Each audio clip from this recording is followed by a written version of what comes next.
आपको बता दें कि इजराइल अमेरिका के खिलाफ युद्ध में तेहरान की टेंशन अब बढ़ने वाली है। डोनाल्ड ट्रंप को मिल गई है बड़ी खुशखबरी।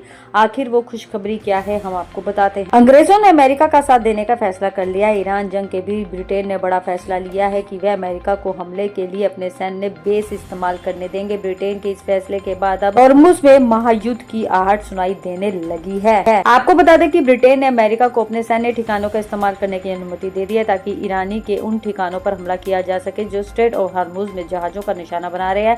अंग्रेजों के इस फैसले से हॉर्मुज़ में खलबली मचने के आसार भी दिखाई दे रहे हैं। खुद ब्रिटेन के मंत्रियों ने पुष्टि की है कि अमेरिका ईरानी मिसाइल ठिकानों का निष्क्रिय करने के लिए ब्रिटिश ठिकानों का इस्तेमाल किया गया है। डाउनिंग स्ट्रीट के अनुसार ब्रिटिश मंत्रियों ने ईरान द्वारा निहत्थे वाणिज्य जहाजों, नागरिक बुनियादी ढांचे को निशाना बनाने और हॉर्मुज़ जल डमरू माध्यम के अवरुद्ध करने के मामलों पर चर्चा करने के लिए बैठक की। उन्होंने पुष्टि किया कि अमेरिका क्षेत्र की सामूहिक आत्मरक्षा के लिए ब्रिटेन के ठिकानों का प्रयोग करेगा, जिसमें हॉर्मुज़ जल डमरू मध्यम के जहाजों पर हमला करने के लिए इस्तेमाल किए जाने वाले मिसाइल ठिकानों को निष्क्रिय करने के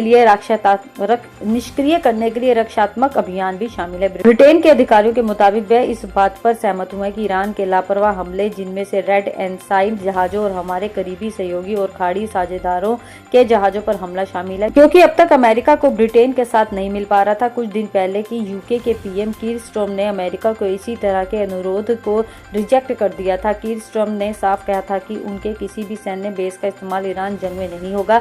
उन्होंने साफ कहा था कि ब्रिटेन सीधे तौर पर इस युद्ध में शामिल नहीं होगा, मगर शायद ईरान ने जिस तरह से ब्रिटेन के खाड़ी सहयोगियों पर अटैक किया है, इसके बाद से ब्रिटेन ने अपने रुख को बदल लिया है। यूके के प्रधानमंत्री कीर स्टारमर ने अंतर्राष्ट्रीय कानून के उल्लंघन का हवाला देते हुए ब्रिटिश ठिकानों का इस्तेमाल करने के वाशिंगटन के अनुरोध को ठुकराया था। ब्रिटेन के ये दोनों ठिकाने यानी चगोस द्वीप समूह में डिगायो गार्सिया, ग्लॉस्टरशायर में RAF, फेयरफोर्ड यूरोप में अमेरिका के भारी बम वर्षक विमानों के बड़े घर हैं। ब्रिटेन के साथ पिछले समझौते के आधार पर इन ठिकानों का इस्तेमाल तीसरे देशों के खिलाफ सैन्य अभियानों के लिए किया जा सकता है, बशर्ते उस अभियान पर सरकार के साथ पहले से चर्चा और सहमति बनी हो।